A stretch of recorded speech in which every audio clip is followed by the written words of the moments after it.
வணக்கம் நேயர்களே. இன்றைய நாள் இனிய நாளாக வாழ்த்துக்கள். இன்றைக்கு 2024 டிசம்பர் 20ஆம் தேதி வெள்ளிக்கிழமை, குரோதி வருடம் மார்கழி மாசம் 5ஆம் தேதி. தேய்பிறை. சூரிய உதயம் காலை 6:24. சஷ்டி திதி. இன்று மதியம் 2 மணி வரை பஞ்சமி பின் சஷ்டி. அமிர்த யோகம் பின் சித்த யோகம். சூலம் மேற்கு.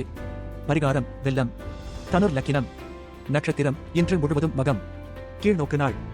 சந்திராஷ்டமம் போராடம். நல்ல நேரம் காலை 9:15 முதல் 10:15 வரை.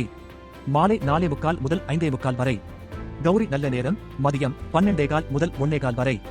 மாலை 6:30 முதல் 7:30 மணி வரை. ராகு காலம் காலை 10:30 முதல் மதியம் 12 மணி வரை. குளிகை காலை 7:30 முதல் 9 மணி வரை. யமகண்டம் மாலை 3 மணி முதல் 4:30 வரை. பஞ்சாங்கம் பார்த்தாச்சு. மீண்டும் இன்னொரு பதிவுல சந்திக்கலாம். உங்க ஆதரவு ரொம்ப முக்கியம். அதனால மறக்காம ஃபாலோ, சப்ஸ்கிரைப் பண்ணுங்க, லைக் பண்ணுங்க, ஷேர் பண்ணுங்க. நன்றி.